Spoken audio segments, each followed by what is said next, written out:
নমস্কাৰ আসাম টক্সৰ এই বিশেষ অনুষ্ঠান ৰাইজে ৰজালৈ আপোনালোকক স্বাগতম জনাইছোঁ। নিৰ্বাচনৰ প্ৰথম পৰ্যায়লৈ হাতত মাত্ৰ কেইটামান দিন বাকী আছে।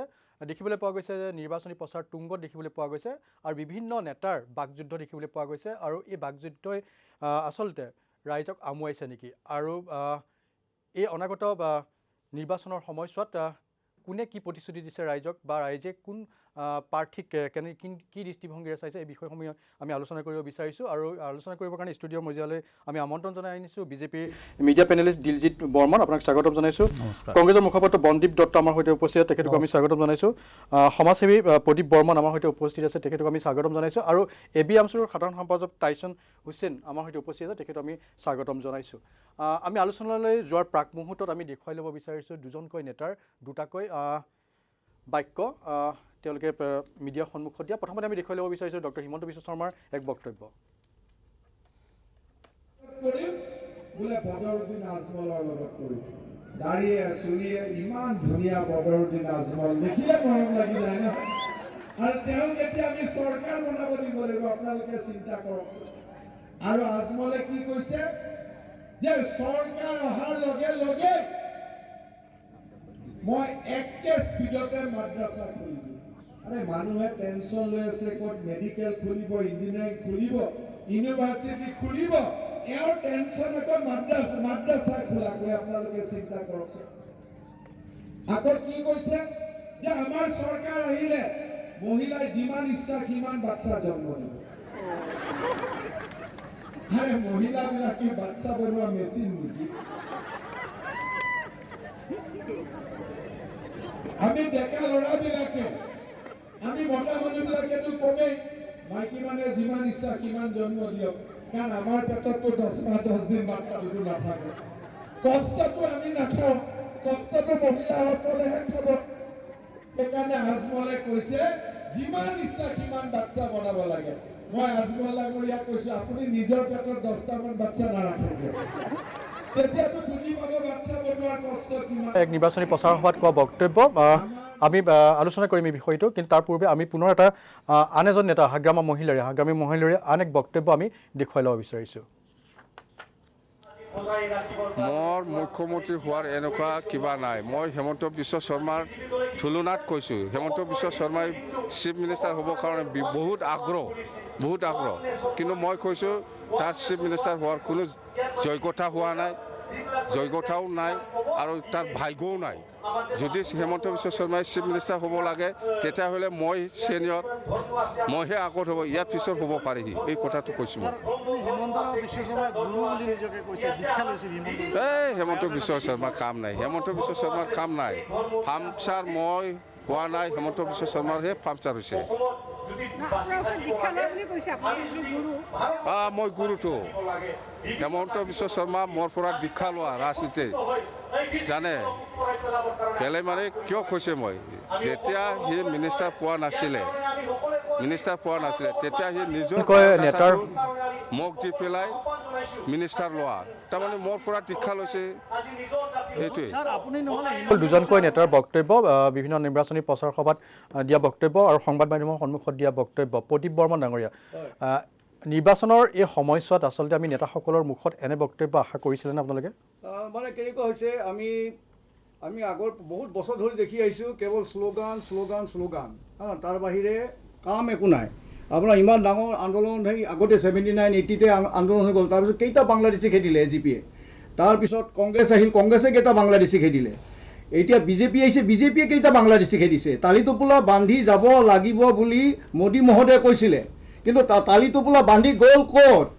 উল্টা আকৌ হিন্দু বাংলাদেশী মাতি আনিলেহে। গতিকে এইবিলাক কথা দেখি মানে এনেকুৱা এটা গান ওলাইছে, অ' হৰি মহৌ সেই 15 লাখ টকা ল'বা যাংচৌ, এই অ' হৰি মহৌ 15 লাখ টকা ল'বা যাংচৌ, অ' পকেটত নাই দেখোন 15 লাখ টকা, অ' চৰকাৰে দিলাক ডাঙৰ ধাক্কা। এতিয়া তাৰমানে চব মুখেদিহে কথাবিলাক কৈ আছে, কিন্তু কামত আমি একো দেখা নাই। এতিয়া আপোনাৰ এটাই কথা, এতিয়া চিণ্ডিকেট গৰু কয়লা ছাগলীৰ চিণ্ডিকেট গৰু কয়লা চুপাৰীৰ চিণ্ডিকেট আৰু গড় মৰি আছে লুকাই ৰাখিছিল কোনোবাই RTI কৰি উলিয়াই দিলে দিলজিৎ বৰ্মন কি প্ৰতিশ্ৰুতি লৈ আৰু কেনেধৰণে আপোনালোকে ৰাইজৰ ওচৰত যাব কাৰণ দেখিবলৈ পোৱা গ'ল প্ৰদীপ বৰ্মনে কৈছে যে আপোনালোকৰ দিনত চিণ্ডিকেট ৰাজ আৰম্ভ হ'ল গড়ৰ মৃত্যুৰ সংখ্যা বাঢ়িলে গতিকে ৰাইজে এইবাৰ আপোনালোক কি ধৰণে বিশ্বাস কৰিব পোনপ্ৰথমতে ভাৰতীয় জনতা পাৰ্টিৰ তৰফৰ পৰা আমি আসাম টক্সৰ যিসকল দৰ্শকে এই অনুষ্ঠান চাই আহিছে তেখেতসকললৈ শুভেচ্ছা জনাইছোঁ আৰু পুনতে আহ্বান জনাইছোঁ যে সমাগত যি বিধানসভা নিৰ্বাচন আৰু এই বিধানসভা নিৰ্বাচনৰ প্ৰথমটো আমাৰ পৰ্যায় অনুষ্ঠিত হ'ব ২৭ তাৰিখে এই ২৭ তাৰিখৰ নিৰ্বাচনত যিসমূহ স্থানত নিৰ্বাচন হ'ব সেই স্থানত যাতে সকলো জনসাধাৰণ ৰাইজে হিলদল ভাঙি ওলাই আহি তেখেতসকলৰ নিজৰ ভোটদান প্ৰক্ৰিয়াত অংশগ্ৰহণ কৰে তাৰ কাৰণে আহ্বান জনাইছোঁ কাৰণ গণতন্ত্ৰৰ আটাইতকৈ এটা উৎসৱমুখৰ এটা অনুষ্ঠানে বুলি কৈছোঁ এই অনুষ্ঠান হ'বলৈ গৈ আছে এই গণতান্ত্ৰিক মহোৎসৱত আপোনালোকে অংশগ্ৰহণ কৰক প্ৰথমতে সকলো ৰাইজক আহ্বান জনাইছোঁ দ্বিতীয়তে আপুনি যিটো কথা অলপ আগতে আমাৰ এগৰাকী বক্তব্য ইয়াতে বক্তৃতা ৰাখিলে বা তেখেতে গান গালে তেখেতৰ কথা তেখেতক ধন্যবাদ জনাইছোঁ তেখেতে সুন্দৰ কণ্ঠস্বৰ ইয়াৰ লগে লগে এটা কথা কওঁ যে তেখেতে কেইটামান বিষয় আগবঢ়াইছে যে যিবিলাক বিষয় অসমৰ ৰাইজে 5 বছৰত পাহৰিছিল আজি হয়তো তেখেতে মনত গুণগুণাই আছে নতুবা তেখেতৰ কিবা এটা নিৰ্দিষ্ট স্বাৰ্থ আছে যাৰ কাৰণে নেকি তেখেতে সেই শব্দকেইটা পুনৰবাৰ তেখেতে উদ্ভাসিত কৰি তুলিছে সেইটো হৈছে চিণ্ডিকেট আপোনালোকে সংবাদ মাধ্যমৰ লগত জড়িত প্ৰতিগৰাকী ব্যক্তিয়ে জানে যে অসমত বছৰ বছৰ ধৰি চলি অহা কংগ্ৰেছ চৰকাৰৰ দিনত চিণ্ডিকেট ৰাজ অৱসান ঘটি এটা সুন্দৰ পৰিৱেশ সৃষ্টি হৈছে চিণ্ডিকেটৰ নাম নিচান যোৱা 5 বছৰত নাছিলে এইটো অসমৰ সংবাদ মাধ্যম তথা অসমৰ ৰাইজে জানে তেখেতে সেইকাৰণে গান উলিয়াই আপোনাৰ প্ৰকাশ পাই আহিছে সেই যে চিণ্ডিকেট ৰাজ চলিছে শেহতীয়াকৈ মানে এতিয়া নিৰ্বাচনৰ সময়ত চিণ্ডিকেট শব্দটো উলিয়াইছে কাৰণ কংগ্ৰেছৰ বেলেগ শব্দ নাই চিণ্ডিকেট শব্দটোৰে তেখেতসকলে বহুদিন চলি আছিল গতিকে চিণ্ডিকেট শব্দটো তেখেতসকল আৰু তেখেতসকলৰ অঙহী বঙহী কিছুমান মানুহ যিবিলাকে সেই বিষয়টোৰ লগতে চলি আছিল তেওঁলোকে আৰু আৰম্ভ কৰিছে 2 নম্বৰতে আপুনি যিটো বিষয়টো কৈছে গড় হত্যাটো দেৱজিতা কৈছোঁ যে আৰু আপুনি যিটো কৈছে যে চিণ্ডিকেটটো অকল কংগ্ৰেছৰ সৃষ্টি কিন্তু প্ৰদীপ বৰ্মন এজন সমাজ নহয় মই তেখেতৰ কথা ক'ম চিণ্ডিকেট শব্দটোৰ কথা কৈছোঁ চিণ্ডিকেট শব্দটোৰ কথা ৰাইজে জানে চিণ্ডিকেট বিষয়টো বিগত সময়ছোৱাত চিণ্ডিকেট বা আপোনাৰ আমাৰ যিবিলাক আপোনাৰ বিভিন্ন গেট আছিল এই গেটসমূহ সম্পূৰ্ণৰূপে 150খন গেট বন্ধ কৰি অসমত এটা সুস্থিৰ অৱস্থা সৃষ্টি কৰিছে আৰু ইয়াৰ লগে লগে গড় হত্যাৰ বিষয়টো যিটো কৈছে তেখেতে হয়তো নাজানে কাৰণ গড় হত্যা আৰু মৃত্যুৰ মাজত পাৰ্থক্য আছে RTIৰ যিটো বিষয় কৈছে জনসাধাৰণক বিপথে পৰিচালিত কেতিয়াও কৰিব লাগে হত্যা বিষয়টো আপোনালোকে সংবাদ মাধ্যমৰ কঠোৰ স্থিতিৰ বাবে বিগত সময়ছোৱাত কংগ্ৰেছৰ দিনত গড় হত্যাটোৰ বিষয় সমগ্ৰ অসম সমগ্ৰ বিশ্বত ভাৰতত মানে এটা প্ৰকাশ পাইছিল কংগ্ৰেছৰ দিনত গড় হত্যা সৰ্বাধিক হৈছিল আৰু যিটো বিষয় নেকি আমাৰ চৰকাৰ অহাৰ পিছত বিজেপি চৰকাৰ অহাৰ পিছত অতি কঠোৰতম পদক্ষেপ লৈছিল বন মন্ত্ৰীকে ধৰি আমাৰ প্ৰতিটো বিভাগে যাৰ ফলশ্ৰুতিত গড় হত্যা আজি প্ৰায় নিশ্চিন্ন প্ৰায় লগে লগে আপুনি যিটো কৈছে গড় এতিয়া মই বিষয়টো কৈছোঁ তেখেতে যিটো বিষয় কৈছে যে মৰিছে হয় যিকোনো প্ৰাণীৰ মৃত্যু হ'ব আৰু মৃত্যুৰ হাতটোৱে হত্যাৰ ধান নহয় মৃত্যু আৰু হত্যাৰ মাজত বহুত পাৰ্থক্য আছে গতিকে মই সেইটো কৈছোঁ আৰু সেই বিষয়টো যাতে ৰাইজক যাতে বিপথে পৰিচালিত নকৰে তাৰ কাৰণে সদৌতিকে আহ্বান জনাইছোঁ বন্দীপ দত্ত হয়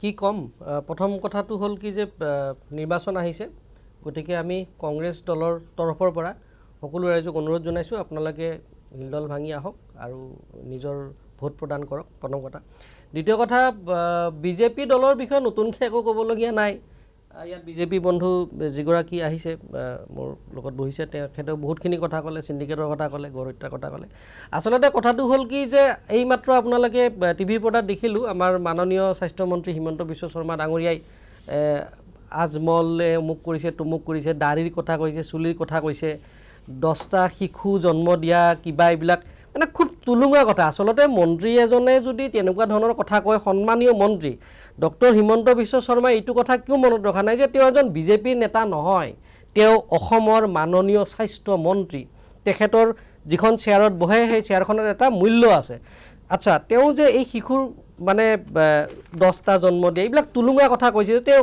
দুটামান কথা তেওঁৰে উত্তৰ দিয়া দুটামান কথা কৈ দিছোঁ যে অসমত 5 বছৰৰ তলৰ শিশুৰ মৃত্যুৰ হাৰ আমাৰ দেশৰ হাৰতকৈ বেছি প্ৰায় আপোনাৰ 48 জন আৰু যদি আপুনি ৰাষ্ট্ৰীয় গড় চাই সেই 37 জন আকৌ যদি নৱজাতকৰ মৃত্যুৰ হাৰ চাই তেতিয়াহ'লে আমাৰ হৈছে ৪৪ জন, ৰাষ্ট্ৰীয় গড় কিন্তু ৩৩ জন। গতিকে স্বাস্থ্যমন্ত্ৰী ডাঙৰীয়াই সেইবিলাক কথাত মাথাটো মাৰক।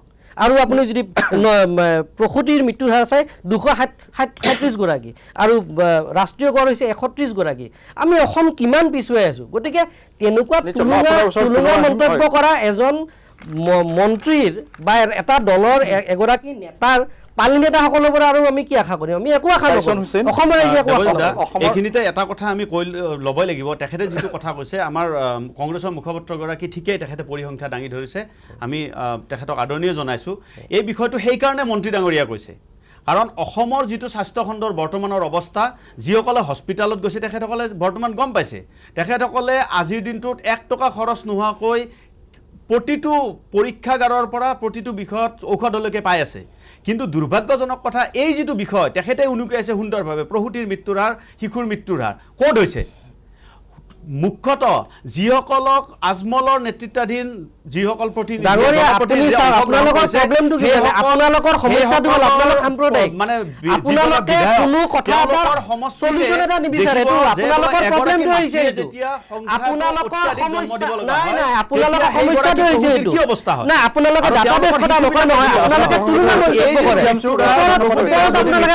লাগে, তেনেহ'লে জনবিস্ফোৰণ কমাব লাগিব।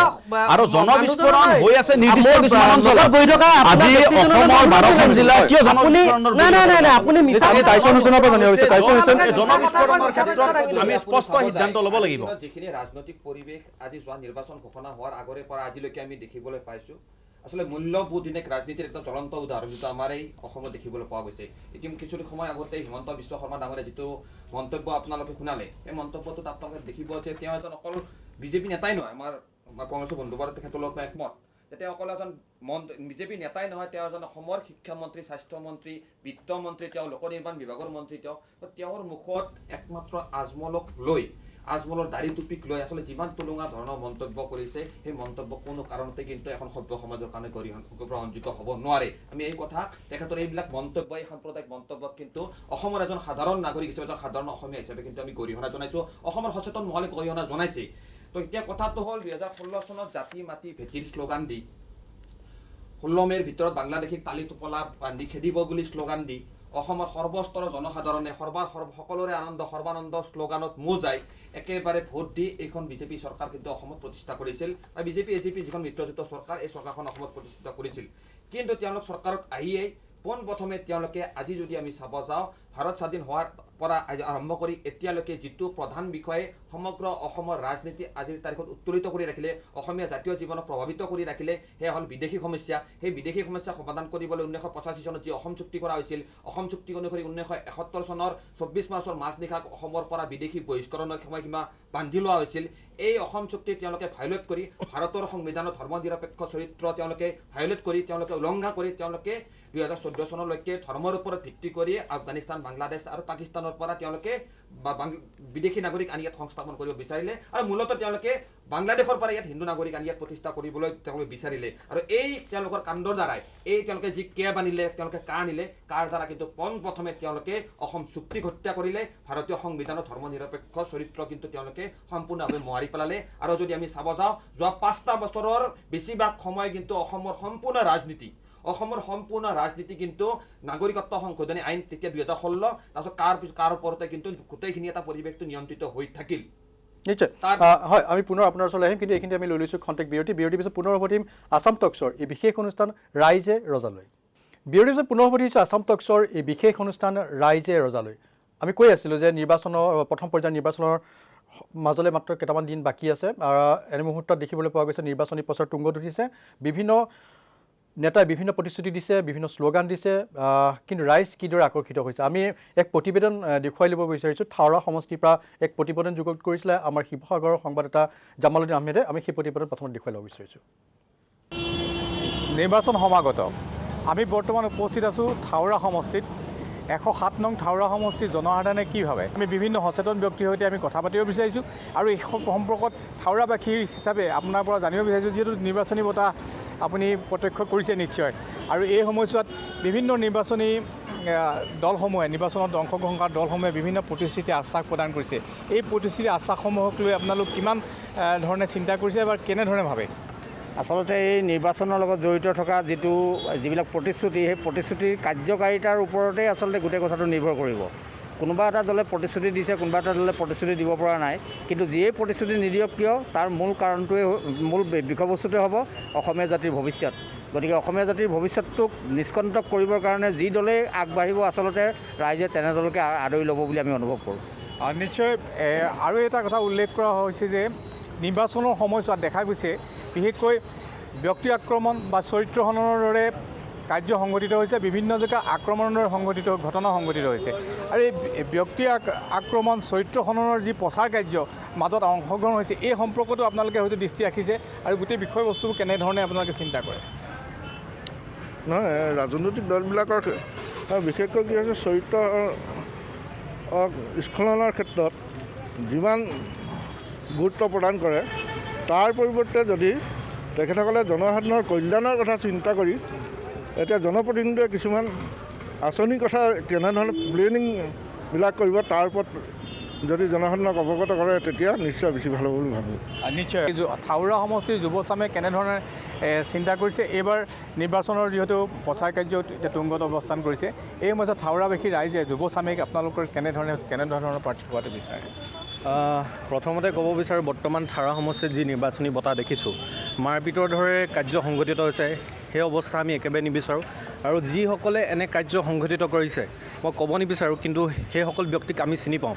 আৰু প্ৰথম কথা, প্ৰাৰ্থীজন ভদ্ৰ হ'ব লাগে, নম্ৰ হ'ব লাগে, তেওঁলোকৰ শিক্ষাগত অৰ্হতা থাকিব লাগে আৰু তেওঁলোকৰ ব্যৱহাৰ পাতি ভাল হ'ব লাগে, যাতে জনসাধাৰণে তেওঁলোকৰ লগত বাৰ্তালাপ কৰিব পাৰে, তেওঁলোকৰ সমস্যাসমূহৰ কথা ক'ব পাৰে, খোলা মনেৰে ক'ব পাৰে। আৰু আমাৰ বিশেষকৈ আমি ডিমৌখনত যেন উন্নতি আনিব পাৰে, যেনে নতুন নতুন চিন্তা চৰ্চা কৰি ডিমৌখনত যাতে উন্নয়নৰ পথত আগুৱাই নিব পাৰে, তেনেধৰণৰ প্ৰাৰ্থী আমি বিচাৰোঁ। আৰু এজন যুৱক আছে, আপুনি কি ভাবে?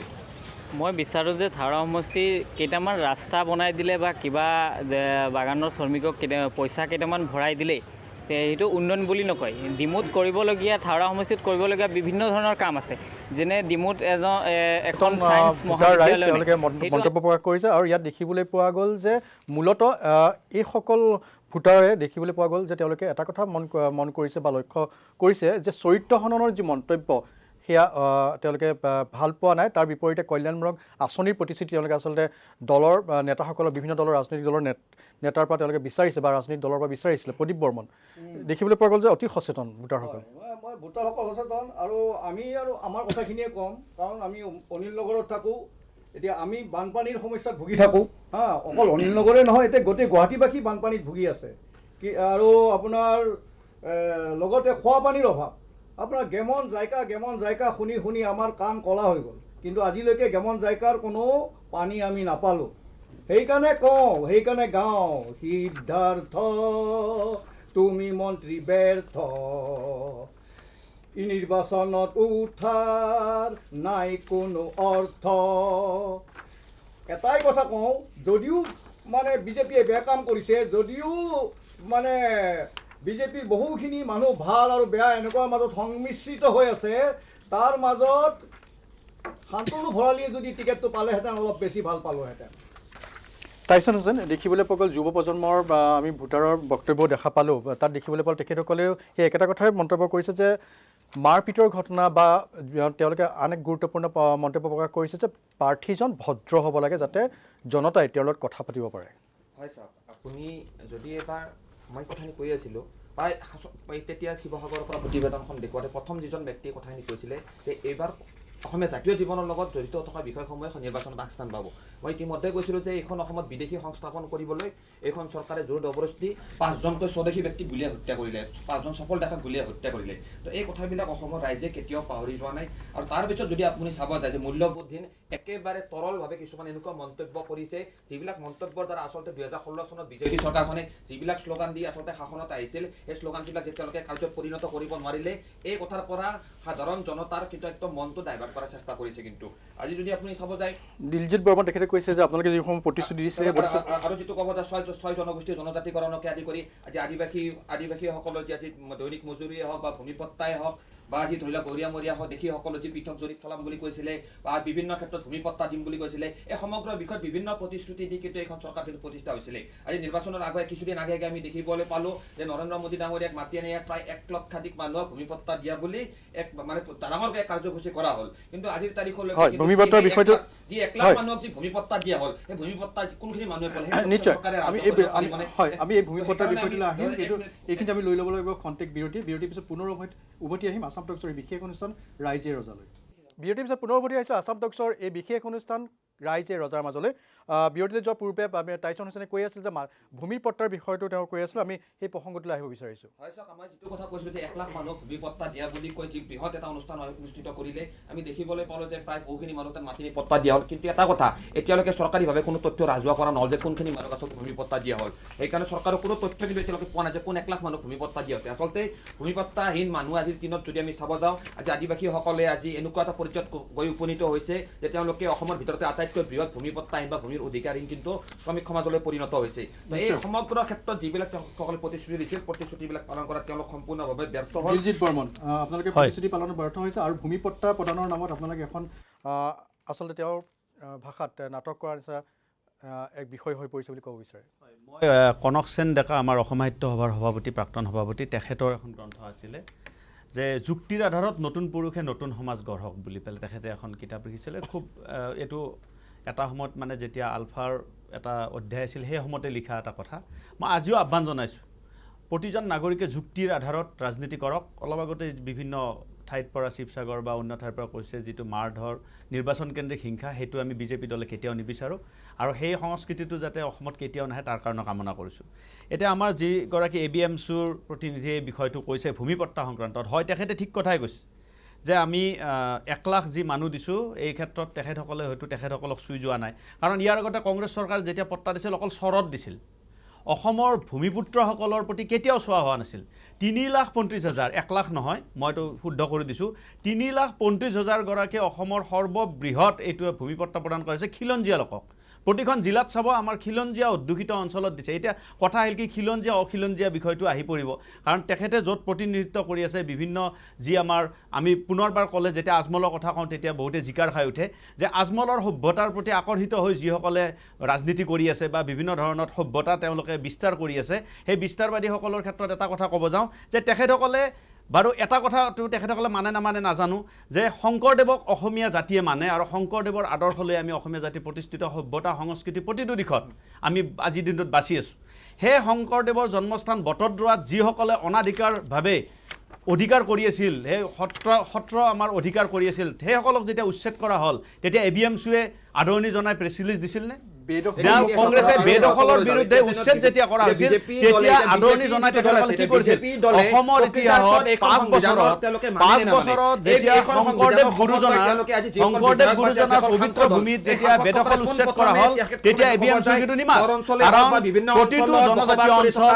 জনজাতীয় বেল তেখেতসকলে এতিয়া কথা শুনাৰ ধৈৰ্য নাই কথা শুনাৰ ধৈৰ্য নাই এই হৈছে তেখেতসকলৰ সভ্যতা আৰু সংস্কৃতি আৰু এই সভ্যতা সংস্কৃতিৰ বিৰুদ্ধে বিজেপি এইবাৰ আহিছে আমি কৈছোঁ এই সভ্যতা সংস্কৃতি যাৰ কথা শুনাৰ ধৈৰ্য নাই আজি প্ৰতিটো জনজাতীয় অঞ্চলত জোৰ কৰি বলপূৰ্বকভাৱে মাটি অধিকাৰ কৰা হ'ল 12খন জিলাত আজিৰ দিনটোত জোৰ কৰি আজি যেনেকৈ জোৰ কৰি তেখেতসকলে বক্তব্য ৰাখিছে তেখেতসকলে ভূমি অধিকাৰৰ পৰা আজি আমাৰ খিলঞ্জীয়া মানুহক বঞ্চিত কৰিছে ৰাজনৈতিকভাৱে তেখেতসকলে খিলঞ্জীয়া লোকক আজিৰ দিনটোত অসমৰ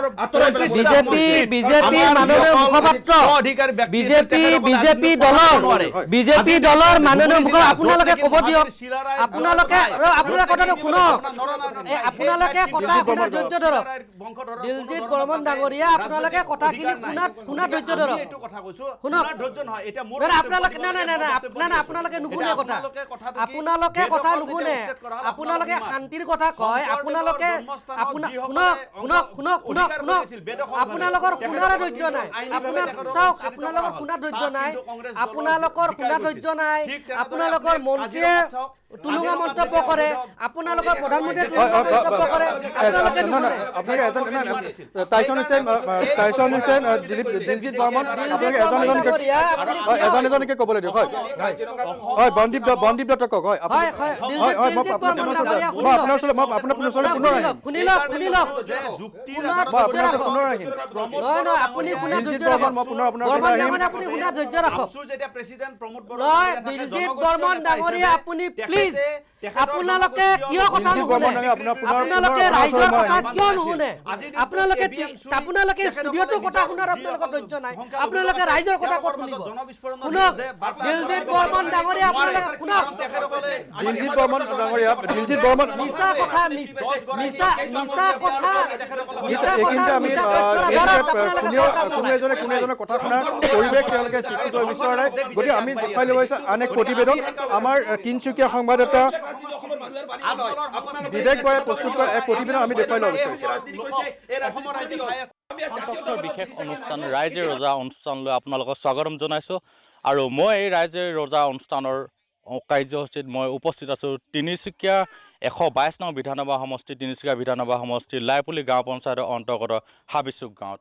আৰু মোৰ সৈতে উপস্থিত আছে এই লাইপুলিৰ একাংশ মহিলা, যুৱক আৰু পুৰুষ। আৰু এই নিৰ্বাচনৰ প্ৰাক মুহূৰ্তত তেওঁলোকৰ প্ৰতিক্ৰিয়াসমূহ জানিবৰ কাৰণে মই তেওঁলোকৰ ওচৰলৈ যাম। আৰু মই কেমেৰা পাৰ্চন সৌৰভক দেখুৱাবলৈ অনুৰোধ জনাইছোঁ। ইয়াৰ যিসকল স্থানীয় যুৱক মহিলা আছে তেওঁলোকৰ কাষলৈ যাম আৰু তেওঁলোকৰ প্ৰতিক্ৰিয়া মই জানিবলৈ বিচাৰিম। মই প্ৰথমে এজন যুৱকৰ কাষলৈ যাবলৈ বিচাৰিছোঁ। আপোনালোকে এতিয়া যুৱ প্ৰজন্ম হিচাপে নিৰ্বাচনক লৈ যিহেতু প্ৰথম পৰ্যায়ৰ বিধানসভা নিৰ্বাচন 27 মাৰ্চত আহিছে, আপোনালোকে নিৰ্বাচনক লৈ কেনেদৰে সজাগ? প্ৰথম কথা, আজি আছাম টক চেনেলটিক আমি ধন্যবাদ জনাইছোঁ। তেখেতলোকে আমাৰ এই ভিতৰুৱা গাঁওখনত আহি তেখেতলোকে এই ৰাইজে ৰজা অনুষ্ঠানটি কৰাৰ বাবে। আৰু দ্বিতীয় কথা হ'ল কি, এই চৰকাৰখনে বা বিগত চৰকাৰবিলাকে অসমৰ প্ৰত্যেকজন যুৱক যুৱতীৰ লগতে ভোটাৰসকলক তেখেতলোকে বিভ্ৰান্তিৰ সৃষ্টি কৰে। আৰু তেখেতলোকে এই বিভ্ৰান্তিৰ সৃষ্টিৰ জৰিয়তে তেখেতলোকে কিন্তু যি জয়ী হ'ব লাগে, যি জনপ্ৰতিনিধি আমি নিৰ্বাচন কৰিব বিচাৰোঁ, তেনেকুৱা জনপ্ৰতিনিধি আজিলৈকে আমি কিন্তু পোৱা নাই। আপোনালোকে ইতিমধ্যে জানে যে 122 নং বিধানসভা সমষ্টিৰ আমি ভোট দিবৰ কাৰণে যিজন জনপ্ৰতিনিধি আমি আশা কৰোঁ, যেনেকুৱা প্ৰতিনিধি আমি আশা কৰোঁ, কিন্তু আজিলৈকে তিনিচুকীয়া সমষ্টিত আমি তেনেকুৱা ধৰণৰ এজনো আজিলৈকে প্ৰতিনিধি কিন্তু আমি পোৱা নাই। এইবাৰ আমি ভাবোঁ যে এজন সুদক্ষ আৰু সুশিক্ষিত বিধায়ক আমি নিৰ্বাচন কৰিব লাগে, যাতে অসম আৰু অসমীয়াৰ কাৰণে, অসম আৰু অসমৰ মাটিৰ সম্পদৰ কাৰণে চিন্তা কৰা এজন জনপ্ৰতিনিধি আমি নিৰ্বাচন কৰিব বিচাৰোঁ। হয়, যুৱ প্ৰজন্মৰ যিজন প্ৰতিনিধি আছিলে তেখেতৰ নিশ্চয়কৈ আপোনালোকক জনাইছে যে যুৱ প্ৰজন্মই সজাগ আৰু সচেতন হৈছে। আৰু জাতি মাটিৰ কাৰণে যিজন লোক ইয়াত প্ৰতিনিধিত্ব কৰিব, তেনে এজন লোকক তেওঁলোকে নিৰ্বাচিতত জয়ী কৰিব বিচাৰে। আমি এগৰাকী মহিলাৰ ওচৰলৈ যাব বিচাৰিছোঁ। যিহেতু নিৰ্বাচন আহি আছে আৰু নিৰ্বাচনৰ প্ৰাক মুহূৰ্তত চৰকাৰে বিভিন্ন আঁচনি ঘোষণা কৰে, বিভিন্ন আঁচনি ঘোষণা কৰি তেওঁলোকে ঢাক ঢোল বজায়। আপোনালোকে আঁচনিসমূহৰ কিমান লাভ হৈছে বা আঁচনিসমূহ গ্ৰহণ কৰিব পাইছেনে? চৰকাৰৰ পৰা লাভ কৰিছেনে আঁচনিসমূহ আপোনালোকে? এতিয়ালৈকেতো বহুত আঁচনি ওলাইছে বুলি কোৱা শুনিছোঁ। আমি এতিয়ালৈকে একো আঁচনি পোৱা নাই, অহাও নাই, শুনিছোঁহে। আৰু এতিয়ালৈকে দিবও বিচৰা নাই। যিহেতু চৰকাৰৰ অনাময় আঁচনি নামত শৌচাগাৰ, প্ৰধানমন্ত্ৰী মানে ঘৰ দিছে, চৰকাৰী ঘৰ দিছে, শৌচাগাৰ দিছে, আপোনালোকে সেইসমূহ আঁচনি লাভ কৰিছেনে? আজিলৈকে একো পোৱা নাই, লেট্ৰিন নাই পোৱা, ঘৰ পোৱা নাই, একো পোৱাই নাই এতিয়া আমাৰ এই গাঁওখনত, এই ঘৰত হাবিচুকত। হয়, তেওঁলোকে জনাইছে যে চৰকাৰৰ অনাময় আঁচনিৰ শৌচাগাৰো লাভ কৰিবলৈ সক্ষম হোৱা নাই আৰু তেওঁলোকে আৱাসগৃহ লাভ কৰিবলৈ সক্ষম হোৱা নাই। তেওঁলোকে ইয়াৰ বিৰুদ্ধে তেওঁলোকে ক্ষোভ বুজাইছে। আমি আন এগৰাকী মহিলাৰ ওচৰত যাব বিচাৰিছোঁ। যিহেতু তিনিচুকীয়া বিধানসভা সমষ্টিৰ প্ৰাক্তন মানে বৰ্তমানৰ বিধায়ক সঞ্জয় কিষাণ, মন্ত্ৰী সঞ্জয় কিষাণ মন্ত্ৰীত্ব লাভ কৰিবলৈ সক্ষম হৈছে। আপোনালোকে এই মন্ত্ৰীগৰাকীয়ে আপোনালোকৰ এই অঞ্চললৈ আহিছেনে? কেনেধৰণে আপোনাৰ মন্ত্ৰীজনে সেৱা আগবঢ়াইছে আপোনালোকৰ সমষ্টিটোত? অকল আলি তেখেতলোকে কোৱা যিধৰণে কৈ আছে, ধৰি লওক অকল আলি পদূলি বা ঘৰ দুৱাৰ দিয়ে মানুহক সন্তুষ্ট কৰিছোঁ বুলি, অকল সেইখিনিতে সন্তুষ্ট হ'ব পাৰে নেকি? তাৰ মাজত আৰু কিমান ঘাট প্ৰতিঘাট থাকে, সেইখিনি মানুহতো তেখেতলোকেতো উলটি নাচায়। আৰু যেতিয়া ইলেকশ্যন টাইম হ'ব, তেখেতলোকে যিধৰণে আহিছিলে, আমাৰ স্থানীয় ৰাইজে আমি ডাঠি ক'ব পাৰোঁ, তেওঁ সমস্তৰে দিছিলে ভোটটো। আমি সেইমতে আমাক যেনেকৈ ধৰণে চাব লাগিছিলে তেনেধৰণে তেখেতে নাচালে। মুঠতে বৰ্তমানৰ চৰকাৰখনক মই ইমান শলাগিব নোৱাৰিলোঁ, আৰু এতিয়াও বৰ্তমান মই শলাগিব নোৱাৰোঁ। কেলৈ? যিহেতু তেখেতলোকক 5 বছৰ দেখিলোঁ, আৰু 5 বছৰত কি কৰিব? আমি যদি নিজে জীয়াই থাকিবলৈ যদি ঠাইডোখৰ আমাক হেৰুৱাই পেলায়, গতিকেলৈ আমি বিশ্বাস কৰিব নোৱাৰা হ'লোঁ। আনজন থলুৱা লোকৰ ওচৰত যাব বিচাৰিছোঁ। প্ৰতিবেদন আমাৰ তিনিচুকীয়াৰ সংবাদদাতা বিবেক বৰাই প্ৰস্তুত কৰা প্ৰতিবেদন। তাত দেখিবলৈ পোৱা গ'ল বন্দীপ দত্ত যে তাত ৰাইজে কৈছে যে অসমৰ অসমীয়াৰ কথা চিন্তা কৰি তেওঁলোকে এইবাৰ আগবাঢ়িব বুলি কৈছে। নহয় চাওক, কথাটো হৈছে কি যে বিজেপি গোটেই দলটো আৰু তেওঁলোকৰ যিখিনি চিন্তাধাৰা, প্ৰথম কথা সাম্প্ৰদায়িক, দ্বিতীয় কথা অসমৰ ক্ষেত্ৰত যদি কওঁ তেওঁলোকে সম্পূৰ্ণ অসম বিৰোধী আৰু অসমীয়া জাতীয় বিৰোধী। আমাৰ বিজেপিৰ মুখপাত্ৰজনে যিটো কথা ক'লে খুব লাজ পাইছোঁ, এজন অসমীয়া হিচাপে, এজন অসমীয়া মানুহ হিচাপে লাজ পাইছোঁ। তেখেতে মহাপুৰুষ শংকৰদেৱৰ কথা কৈছে। মহাপুৰুষ শংকৰদেৱৰ লগত আপোনালোকে হিন্দু মুছলমান আপোনালোকে জড়িত কৰাইছে। মহাপুৰুষ শংকৰদেৱৰ এজন বিশ্বস্ত শিষ্য কোন আছিল? মাধৱ কন্দলী আছিল,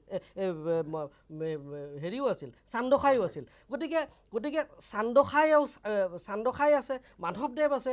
গতিকে তাত হিন্দু মুছলমানৰ কথা নাই। গতিকে মহাপুৰুষ শংকৰদেৱৰ নামটো টানি পেলাই আপোনালোকে হিন্দু মুছলমানৰ কথা কৈছে। ঠিক দিছোঁ, আমি এজন অসমীয়া যুৱক হিচাপে আপোনাক ঠিক দিছোঁ। আপোনালোকৰ সমস্যাটো কি জানে ডাঙৰীয়া? আপোনালোকৰ শুনি লওক, শুনাৰ ধৈৰ্য ধৰক। আপোনালোকৰ খেল এতিয়া আপোনালোকৰ বহুবল কি হিমন্ত বিশ্ব শৰ্মা ডাঙৰীয়া কথালৈকে আহিছোঁ। আপোনালোকৰ বহুবল কি হিমন্ত বিশ্ব শৰ্মা ডাঙৰীয়া স্বাস্থ্যমন্ত্ৰীৰ সময়ত কি হৈছে? আটাইতকৈ বেছি প্ৰসূতিৰ মৃত্যু হৈছে, আটাইতকৈ বেছি শিশুৰ মৃত্যু হৈছে। আপোনালোকে কিছুমান সঁচীয়া কথা কয় হে ডাঙৰীয়া, আপোনালোকে মিছা কথা কয়। আপোনালোকে মহাপুৰুষ শংকৰদেৱক টানি আনিবলৈ আৰু শুনক, আপোনালোকে মিছা কথা কিয় কয় জানে? তাৰ প্ৰমাণ কি জানে? আপোনালোকৰ মাননীয় সভাপতি ৰঞ্জিত দাস ডাঙৰীয়াই নিজৰ সমষ্টি এৰিবলৈ পলাবলগীয়া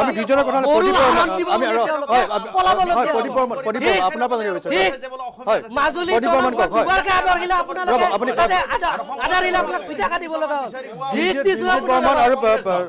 বন্দীপ দত্ত, প্ৰদীপ বৰ্মা আপুনি কওক। প্ৰদীপ বৰ্মাই মানে কি কথাটো হৈছে কি, এতিয়া মানে শিলাদিত্য কোন আৰু সত্যৰঞ্জন কোন, মানে এইবিলাক কথা দেখিলে এনেকুৱা লাগে উন্নয়ন কৰিছে, ৰাস্তা বনাইছে, কিন্তু হিন্দু মুছলমানৰ ভাগ কৰিলে সেই ৰাস্তাৰে যাব পাৰিব জানো? হিন্দুৱে যাব পাৰিব জানো? মুছলমানে যাব পাৰিব জানো? গতিকে সেইটো ৰাস্তা বনাই একো লাভ নাই। হিন্দু মুছলমান ভাগ কৰা ৰাজনীতিটো সকলো পাৰ্টিয়ে এৰিব লাগিব। প্ৰদীপ দা, ভাৰতবৰ্ষৰ ইতিহাসত মুছলিম লীগৰ পৰা জন্ম হোৱাৰ পৰা আজিলৈকে হিন্দুৱে কেতিয়াও আপোনাৰ ভাগ ৰাজনীতি কৰা নাই ভাৰতবৰ্ষত। নহয়, ভাৰতবৰ্ষৰ কথাটো অকল আৰু এটা বিষয়ত ক'লে নহয়। বন্দীপ দত্ত আৰু দিলজিৎ বৰ্মন, আপুনি প্ৰদীপ বৰ্মনক ক'বলৈ দিয়ক। হয়, প্ৰদীপ বৰ্মন কওক আপুনি। এতিয়া কথা হৈছে কি, নিবনুৱা সমস্যাটো এনেকৈ বাঢ়িছে, তেওঁলোকে যেনেকৈ কথা দিছিলে সেনেকৈ নিবনুৱা সমস্যা সমাধান কৰিব পৰা নাই। আজি দেশত 25 লাখ চাকৰি দিম বুলি ক'লে, হয় তেখেতক ক'বলৈ দিয়ক। 1 লাখো দিব নোৱাৰিলে। বন্দীপ দত্ত, যুৱক যুৱতী আছে যিয়ে নেকি কণ্টেক্ট কৰিছিল ধাৰ কৰি, এইবিলাক ভাগ্য কলিতাৰ কথা কোৱা নাই মই, সৰু কণ্টেক্টৰ, তেওঁলোকে ডিপাৰ্টমেণ্টৰ পৰা এটা পইচা পোৱা নাই, যাৰ ফলত নেকি তেওঁলোক নিবনুৱাৰ পৰা নিবনুৱা হৈ ধৰুৱা হৈ একেবাৰে চেজ হৈ গৈছে। হে কাম কৰিছিলোঁ মই ধাৰ ধুৰ কৰি, হে চৰকাৰে নিদিলা টাকা, দিলাক ধাক্কা মাৰি, মই আছো নালাত পৰি, মই আছো নালাত পৰি। এতিয়া আমাৰ চিটুৱেশ্যন এনেকুৱা হৈছে, সেনেকৈ সেই কণ্ট্ৰেক্টৰ বুলি ক'লে বহুত ডাঙৰ মানুহ নুবুজায়, এইবিলাক সৰু ল'ৰা ছোৱালীয়ে উপায় নাপায় কাম কৰি ধাৰ ধুৰ লৈ ঠিকা কৰিছিল, কিন্তু তেওঁলোকে পইচা নাপালে। আৰু এনেতো লাখ নিবনুৱা আছে। এতিয়া সেই নিবনুৱা সমস্যাৰ সমাধান কৰক। আঁচনিত পইচাবিলাক অকল দি থাকিলে নহ'ব। ইপিনে আপোনালোকে আঁচনিত পইচা দিছে, কিন্তু সিপিনে আকৌ তেলৰ দাম 150 টকা, মিঠাতেলৰ দাম 170 টকা, এইফালে পেট্ৰলৰ দাম বাঢ়ি আপোনাৰ 100 টকা হ'ব, গেছৰ দাম বাঢ়ি 1000 টকা হ'ব। গতিকে দেশখন আপোনাৰ বেয়াৰ পৰা বেয়াৰ পিনেহে ঢাল খাব। গতিকে এইটো চেণ্ট্ৰেলত মিছা কথা কয়, বিজেপি দলটোৱে মিছা কথা কয়, বিজেপি দলৰ প্ৰধানমন্ত্ৰীয়ে মিছা কথা কয়। মানে এইবাৰ এনেকুৱা হৈছে যে মাননীয় প্ৰধানমন্ত্ৰীজন নহয়, যেন বিজেপি দলৰে এগৰাকী মিছা কথা কয় আপোনালোকে। চৰকাৰ ইয়াত চৰকাৰ, তাৰ পাছতো বিশেষ সাহায্যবিলাক কৰ্ত নহয় কিয়? 12 লাখ ক্ষুদ্ৰ MSME তেওঁলোকে বনোৱা বুলি ক'লে। বিৰতিৰ পিছত পুনৰ উভতি আহিছোঁ আছাম টক্সৰ এই বিশেষ অনুষ্ঠান ৰাইজে ৰজাৰ মাজলৈ। আমি এক প্ৰতিবেদন দেখুৱাই ল'ব বিচাৰিছোঁ। আমাৰ সাংবাদিক ৰাজু কলিতাই প্ৰস্তুত কৰা এক প্ৰতিবেদন আমি প্ৰথমতে দেখুৱাই ল'ব বিচাৰিছোঁ। হয়, এই মুহূৰ্তত মই উপস্থিত আছোঁ বিষ্ণুৰাম মেধি চৰকাৰী আইন মহাবিদ্যালয়ৰ সন্মুখত। আৰু এই মহাবিদ্যালয়খন প্ৰাদেশিকৃত হোৱাৰ বহুদিনেই হ'ল, কিন্তু এতিয়াও ইয়াত বহুত সমস্যা ৰৈ গৈছে আৰু সেই সমস্যাসমূহৰ কথা পাতিবলৈ মই আহি ইয়াত উপস্থিত হৈছোঁ। আৰু ইয়াৰ যিসকল ছাত্ৰ ছাত্ৰী আছে তেওঁলোক মোৰ লগত আছে। আপোনালোকক আমাৰ আছাম টক্সৰ এই বিশেষ অনুষ্ঠানলৈ স্বাগতম জনাইছোঁ। কি অভাৱ এতিয়াও আপোনালোকৰ এই মহাবিদ্যালয়খনত আছে, কি ক'ব বিচাৰিব? পোনপ্ৰথমতে আপোনালোকক ধন্যবাদ জনাইছোঁ যে আপোনালোকৰ জৰিয়তে আজি আমাৰ এই কলেজখনৰ সমস্যাসমূহ অসমবাসী ৰাইজক আগত উত্থাপন কৰিব বিচাৰে, তাৰ কাৰণে আপুনি ধন্যবাদ জনাইছোঁ। চাওক, আজি যোৱা 5 বছৰত ইয়াৰ আগতে কংগ্ৰেছ চৰকাৰ আছিলে, তাৰপিছত বিজেপি চৰকাৰ আহিলে। বিজেপি চৰকাৰে বহুতখিনি কাম কৰিছে, কৰা নকৰাৰ মাজত আছে। কিন্তু আমাৰ এখন কলেজ 1914 চনত স্থাপিত এখন কলেজ, যিখন কলেজে আমাৰ প্ৰথম বিশ্বযুদ্ধৰ সময়ত স্থাপিত হৈছিলে। চাওক, আমাৰ কলেজখনৰ সমস্যা বিভিন্ন ধৰণৰ সমস্যা আছে। তাৰ মাজত প্ৰধান যিবিলাক সমস্যা আছে সেইবিলাক এনেকুৱা ধৰণৰ সমস্যা যে আমি পোনপ্ৰথমৰ পৰা আমি চৰকাৰক এটা কথা অনুৰোধ জনাই আছোঁ যে আমাৰ কলেজখনক, যিহেতু উত্তৰ পূব ভাৰতৰ এখনেই চৰকাৰী আইন মহাবিদ্যালয়, গতিকে এইখন আইন মহাবিদ্যালয়ক এখন মডেল ল' কলেজ বা ইউনিভাৰ্চিটি প্ৰতিষ্ঠা কৰাৰ কাৰণে আমাৰ পূৰ্বৰ দাবী আছিলে। কিন্তু চৰকাৰে সেই বিষয়টো সম্পূৰ্ণভাৱে ডিনাই কৰিছে। তাৰপিছত আপোনালোকে চাওক, এইখন কলেজত কেৱল মাত্ৰ 5জন স্থায়ী অধ্যাপকৰে আমাৰ কলেজখন চলি আছে। আৰু বৰ্তমান সময়ত আপোনালোকে শুনিলে আচৰিত হ'ব যে মাত্ৰ 4জন অধ্যাপকৰ জৰিয়তে, আগত 5জন আছিলে কিন্তু বৰ্তমান 4জন অধ্যাপকৰ জৰিয়তে আমাৰ কলেজখন চলি আছে। আৰু তাৰপিছত আপোনাৰ সেইকাৰণে চৰকাৰক অনুৰোধ জনাইছোঁ যে আপোনালোকে অতি সোনকালে যাতে আমাৰ এই কলেজখনৰ আৰু যিকোনো পৰ্যাপ্ত পৰিমাণৰ প্ৰফেচাৰ আমাৰ কলেজত যোগান ধৰাৰ কাৰণে আমি অনুৰোধ জনাইছোঁ। শিক্ষা বিভাগে যথেষ্ট ধুমধাম কৰি আছে, তেওঁলোকে শিক্ষক নিযুক্তি, বিভিন্ন নিযুক্তি। আপোনালোকৰ এখন কলেজত যে 5জন বা 4জন অধ্যাপক আছে, এই কথা আপোনালোকে শিক্ষা বিভাগক জনাইছেনে নাই? আমি বিভিন্ন সময়ত বিভিন্ন স্মাৰকপত্ৰৰ জৰিয়তে চৰকাৰক অৱগত কৰিছিলোঁ। আনকি আমাৰ এই নতুন বিল্ডিংখন যেতিয়া উদ্বোধন কৰা হৈছিলে, তেতিয়া আমাৰ শিক্ষামন্ত্ৰী সিদ্ধাৰ্থ ভট্টাচাৰ্য ছাৰ ইয়াতো আহিছিলে। তাৰপিছতো আমি তেওঁক লিখিত আকাৰে আমি তেওঁক এই কথাখিনি জনাইছিলোঁ যে আমাৰ কলেজত মাত্ৰ 5জন অধ্যাপকৰ জৰিয়তে আমাৰ কলেজখন চলি আছে, গতিকে আপোনালোকে এইটো বিষয়ত আপোনালোকে কিবা এটা ষ্টেপ লওক অতি সোনকালে। কি কৈছিলে তেতিয়া সিদ্ধাৰ্থ ভট্টাচাৰ্য কি কৈছিল? চাওক, আজিকালি হৈছে সকলো সময়ত আশ্বাস আৰু প্ৰতিশ্ৰুতি দিয়াৰ কথা। তেওঁ আমাক প্ৰতিশ্ৰুতি দিছে, আশ্বাস দিছে যে আমি অতি সোনকালে তোমালোকৰ এই কলেজখনৰ কাৰণে আমি কিবা এটা কৰিম। আনকি আৰু এটা কথা কৈছোঁ, হিমন্ত বিশ্ব শৰ্মা ডাঙৰীয়া এইখন কলেজৰ এজন ছাত্ৰ আছিলে। আজি অসম বিধানসভাৰ বা অসমৰ বিভিন্ন দপ্তৰৰ মন্ত্ৰী বিধায়কসকল বহুতে যিসকল আইন শিক্ষা অধ্যয়ন কৰিছে, তেওঁলোকৰ মেক্সিমামে আমাৰ এইখন কলেজৰ পৰা পঢ়া শুনা কৰি যোৱা। কিন্তু তাৰপিছতো তেওঁলোকে আমাৰ এই কলেজখনক ডিনাই কৰাৰ অৰ্থটো কি আমি এতিয়ালৈকে ধৰিব পৰা নাই। আপোনাৰ কি ক'ব? মই আপোনাৰ ওচৰলৈ যাম। আমি আপোনাৰ ওচৰলৈ আহিম। কৰি দিব বিচাৰিছোঁ যে তেখেতে ঠিকেই কৈছে যে ভাৰতবৰ্ষৰ স্বাধীনতাৰ পিছৰ পৰা অসমত এইখনেই হয়তো একমাত্ৰ আইন মহাবিদ্যালয় আছিল। আৰু একমাত্ৰ বিজেপি চৰকাৰৰ দিনত 9খন, এখন দুখন নহয় 9খনকৈ আইন মহাবিদ্যালয় স্থাপন হৈছে। আইন মহাবিদ্যালয় হৈছে শিক্ষানুষ্ঠান প্ৰতিষ্ঠা কৰিছে, কিন্তু অসম আৰু অসমীয়াৰ যি বিষয়, সেই বিষয়টোৰ সন্দৰ্ভত কিন্তু আপোনালোকে অসমৰ ৰাইজৰ বিৰুদ্ধে গৈছে। মই টাইছন হুছেইনৰ ওচৰত যাব বিচাৰিছোঁ। হয়, চাওক, ইতিমধ্যে বিজেপিৰ আমাৰ সন্মানীয় পেনেলিষ্ট ডাঙৰীয়া ইতিমধ্যে কৈছে যে তেওঁ অসমৰ সংখ্যালঘুসকল অৰ্থাৎ 35% মানুহৰ তেওঁলোকৰ লগত কোনো ধৰণৰ সম্পৰ্ক নাই। ইতিমধ্যে তেওঁলোকে ডাঙৰ ডাঙৰ মন্ত্ৰী এইখিনি কথা কৈছে, মানি লৈছোঁ। হিন্দুত্বৰ শ্লোগান দি আচলতে তেওঁলোকে যি নিৰ্বাচনী প্ৰচাৰ চলাইছে, আপুনি যদি চাব যায়, যোৱাকেইটা বছৰত এইখন অসমত থকা 6টা ডিটেনশ্যন চেণ্টাৰত 30জন মানুহৰ মৃত্যু হৈছে, ঘোষিত বিদেশী। আৰু সেই 30জন বিদেশীৰ ভিতৰত কিন্তু 16জন কিন্তু হিন্দু সম্প্ৰদায়ৰ।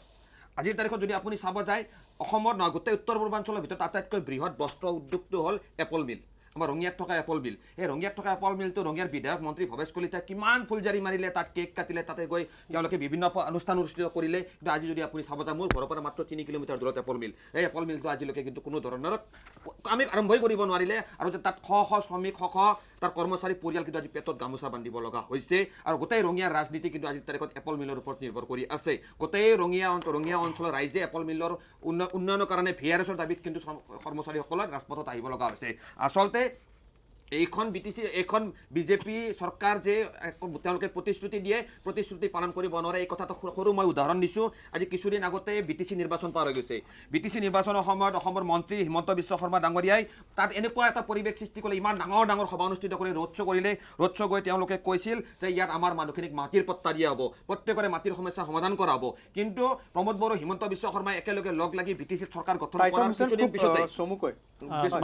পিছতে 25 জানুৱাৰী তাৰিখে BTC অঞ্চলৰ ট্ৰাইবেল বেল্ট এণ্ড ব্লক এৰিয়াত বসবাস কৰি থকা নন ট্ৰাইবেল মানুহখিনিক উচ্ছেদ কৰাৰ নিৰ্দেশ কিন্তু জাৰি কৰিলে আমাৰ হিমন্ত বিশ্ব শৰ্মা ডাঙৰীয়াই কৈছিল যে BTC VCDC নাথাকে কিন্তু VCDCক লৈ কিন্তু আজি তেখেত UPPL আৰু বিজেপিৰ মাজত খোৱা কাম কৰা লাগিছে আচলতে এটা কথা স্পষ্ট যে এইখন বিজেপি মিত্ৰজোঁটৰ যিখন চৰকাৰ এই চৰকাৰখনে যোৱা 5টা বছৰত অসমীয়া জাতিৰ হত্যা কৰিলে হিন্দু ৰাষ্ট্ৰ প্ৰতিষ্ঠাৰ বেদিত অসমখন তেওঁলোকে বলি দিব বিচাৰিলে আৰু এটা কথা স্পষ্ট আমি আহ্বান জনাইছো যে অসমৰ ৰাইজে এই AGP বিজেপি আৰু UPPL মিত্ৰজোঁটৰ চৰকাৰক গঠন কৰিব লাগে আৰু অসমৰ পৰা এইখন চৰকাৰ উত্তৰ পাব নাই মই কেইটামান প্ৰশ্ন সাধাৰণ নাগৰিক হিচাপে কৈ দিছোঁ যে য'ত বিজেপি দলে মিছা কথা কৈছে চাব দেই তেখেতসকলৰ মন্ত্ৰীয়ে তেখেতসকলৰ বিভাগীয় মন্ত্ৰীয়ে কোৱা এইবিলাক কথা যে এটা প্ৰশ্নৰ উত্তৰত তেখেতসকলে কৈছে যে 12.76 লাখ MSME ইণ্ডাষ্ট্ৰী তেওঁলোকে গঠিত কৰিছে সেই একেজন মন্ত্ৰীয়ে আকৌ ক'ৰবাত কৈছে যে মাত্ৰ 20,971টাহে MSME ইণ্ডাষ্ট্ৰী তেওঁলোকে গঠিত কৰিলে দেই এইবিলাক মিছা তথ্য বৰাক আৰু ব্ৰহ্মপুত্ৰ নদী খান্দি এই যিটো আপোনালোকে মিছা ভুৱা ইমান এই যে হাৱাবাজি কৰি আছিল সেইটো কথা আপোনালোকে নকৰিলে 126টা সমষ্টিৰ দুখনকৈ আদৰ্শ গাঁও আপোনালোকে বাছনি কৰা কথা আছিল ক'ত কৰিলে অৰুন্ধতী আপোনালোকে খুব মহিলাৰ কথা কয় মহিলা সবলীকৰণৰ কথা কয় অৰুন্ধতী আঁচনিৰ জৰিয়তে আপোনালোকে যে সোণ দিম বুলি কৈছিলে দুখীয়া মানুহক কিবা দিলেনে আপোনালোকে আৰু আপোনালোকে অটল অমৃত যোজনাৰ জৰিয়তে 92% মানুহক আপোনালোকে লৈ ল'ম বুলি কৈছিলে তাৰ অধীনত আপুনি লৈ ল'ম বুলি কৈছিলে পালেনে এই বস্তুবিলাক পালেনে তাৰ উত্তৰ দিয়ক আৰু আপোনালোকে অসম চুক্তি সম্পূৰ্ণ বিধ্বংস কৰিছে ডাঙৰীয়া অসম চুক্তি 855 জন মানুহৰ শহীদেৰে অসম চুক্তিখন ৰূপায়ণ কৰা দায়িত্ব আপোনালোকৰ আছিল কি কৰিলে আপোনালোকে কা আইন কৰিম বুলি জোৰ জবৰদস্তি 5 জন মানুহক নিৰীহ মানুহক আপোনালোকে গুলিয়াই হত্যা কৰিলে তাৰ পাছতো আপোনালোকে কৈ আছে আপোনালোকৰ গৃহমন্ত্ৰীয়ে কৈ আছে যে আমি যেনেকৈ হ'লেও গোটেই অসমীয়া জাতিক মাৰি শেষ কৰি হ'লেও আমি বিদেশী মানুহ আনিমেই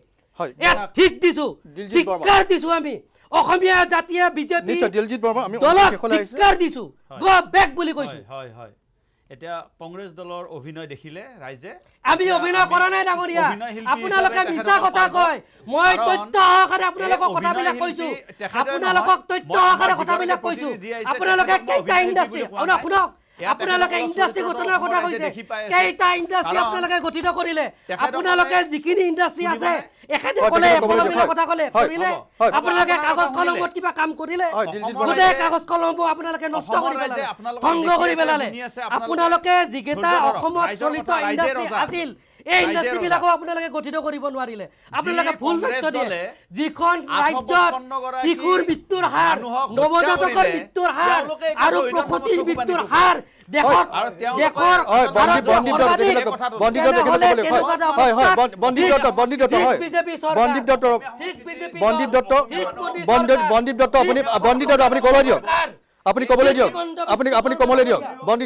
ৰাইজে চাই আছে আমি অন্তত অলপ হলেও সংবেদনশীল হোৱা উচিত কাৰণ আমি সংবেদনশীল হয় সংবেদনশীল আপোনালোকে নহয় দৰ্শক ৰাইজে আমাৰ আচাৰ ব্যৱহাৰো তেখেতসকলে লয় আচাৰ ব্যৱহাৰ আপোনালোকৰ বেয়া খুবেই বেয়া আপোনালোকৰ আচাৰ ব্যৱহাৰ আপোনালোকৰ মন্ত্ৰীৰ আচাৰ ব্যৱহাৰ বেয়া আপোনালোকে আপোনালোকে মানুহৰ নাম লয় মঞ্চত নাম লয় কয় মহিলা মই কৈছো অসমীয়া মহিলাক আপোনালোকে অপমান কৰিছে 10টা শিশু জন্ম দিয়াৰ কথা খুব তুলুঙা মন্তব্য মন্তব্য দিয়া নাই তেখেতে নিজে কৈ আছে মই মন্তব্য শুনিবলৈ ধৈৰ্য ৰাখকচোন অসমীয়া ৰাইজৰ ধৈৰ্য নাই কংগ্ৰেছ দলৰ যিগৰাকী প্ৰতিনিধি আছে তেখেতসকলে এতিয়া সমাজত বিষবাস্প যিটো চিটাই পেলাই ইমান দিনে চলি আছিল গোটেই ভাৰতবৰ্ষখনত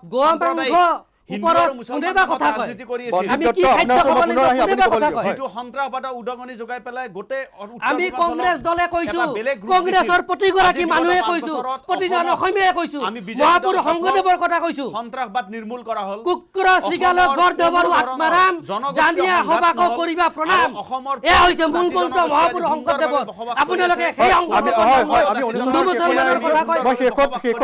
প্ৰদীপ বৰ্মনৰ ওচৰলৈ যাওঁ। হয়, প্ৰদীপ বৰ্মন। হয়, আমি অনুষ্ঠান শেষ হ'লে আহিছোঁ। বৈষ্ণৱ ধৰ্ম প্ৰচাৰ কৰিছিল মিছা কথা নক'ব। আপোনালোকে আমাক বন্দুক দুইজনে ক'বলৈ দিয়ে, দুইজনে ক'বলৈ সমক দি আপোনালোকে আমাৰ কণ্ঠস্বৰ বন্ধ কৰিব নোৱাৰিব ডাঙৰীয়া। বিজেপি দলে এইবাৰ কণ্ঠস্বৰ বন্ধ কৰিব নোৱাৰিব। সেনেকুৱা দলৰ ক্ষেত্ৰত আপোনালোকক উলিয়াই দিয়া হ'ব। অসমীয়া ৰাইজে উলিয়াই দিম। আমি 5টা গেৰাণ্টি দিছোঁ। বাতিল কৰিম। যি সংস্কৃতি, এই সংস্কৃতিৰ বিপক্ষে অসমীয়া জাতিৰ সহনীতিৰে আমি অসমীয়া সংস্কৃতিক অসমীয়া মূলৰ ব্যক্তিক যাতে পৰৱৰ্তী দিনত আমাৰ মুখ্যমন্ত্ৰী উপস্থিত কৰাই পেলাই আমি অসমৰ ৰাইজৰ আমি আশীৰ্বাদ বিচাৰি